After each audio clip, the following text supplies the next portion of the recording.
یہ تھے جناب حسین دلوائی صاحب۔ اب میں گزارش کروں گا شہر اور ملک کی مشہور شخصیت جناب مہیش بھٹ صاحب سے کہ آپ آئیں اور اپنے خیالات کا اظہار فرمائیں۔ السلام علیکم۔ وہی ہے مرکز کعبہ، وہی ہے راہ بتکانہ، جہاں دیوانے دو مل کر صنم کی بات کرتے ہیں۔ جاوید میر صاحب نے بہت صحیح فرمایا کہ مسلمانوں کو سرٹیفکیٹ کی ضرورت نہیں ہے، آپ کسی کے محتاج نہیں۔ میں صرف ایک بات کہنا چاہوں گا جو آپ کے کنکلوژن میں بھی لکھا ہے، ہندوستان کا مسلمان بن جائے، یہ ملک کی تقدیر بدل جائے گی۔ ذرا اپنے اندر کی شدت کو جگائیے بھائی۔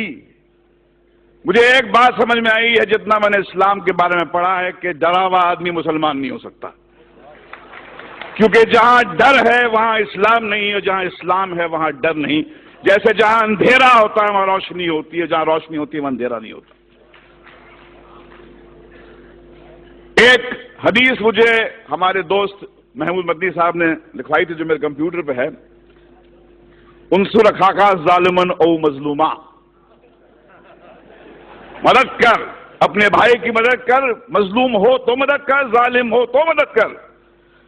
یہ حدیث جارج بش کو سنانی چاہیے، نریندر مودی کو سنانی چاہیے کہ جس مذہب کی حدیث یہ کہتی ہے کہ بھائی مظلوم کی مدد تو کر، ظالم کی مدد کر، اس کو روک، اس سے پوچھ کیوں ظلم کرتا ہے، کیا تکلیف ہے تیرے کو؟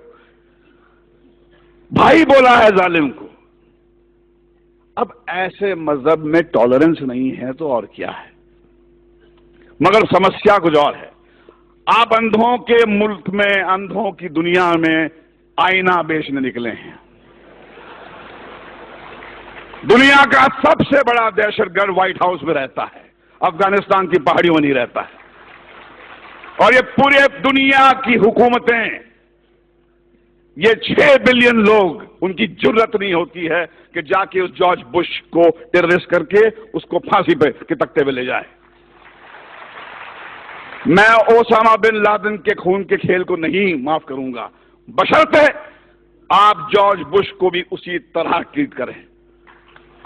ایک طرفہ بات نہیں ہو سکتی ہے۔ اسٹیٹ ٹیررزم کا آپ کنڈون کریں گے اور ان کو کہیں گے ٹیررسٹ، جیسے کسی نے فرمایا تھا مولانا دریا والی صاحب نے کہ بھیا کہ آپ نے بام بلاسٹ کے جو ایکیوز کو تو ٹیلی ویژن پہ چیخ کے اناؤنس کر دیا کہ ہاں یہ صاحب ان کو یہ سزا دی گئی ہے، مگر بابری مسجد جب شہید ہوئی اس کے بعد میں 1000 لوگ تو یہاں مرے تھے، ان کا کیا؟ کون دے گا ان کو سزا؟ کہاں جا کے گڑ گڑائیں، کس سے بھیک مانگیں؟ آج تو ہماری یہاں پر سرکار این سی پی اور کانگریس کی ہے۔ کیا ہوا شری کرشن کمیشن رپورٹ کا؟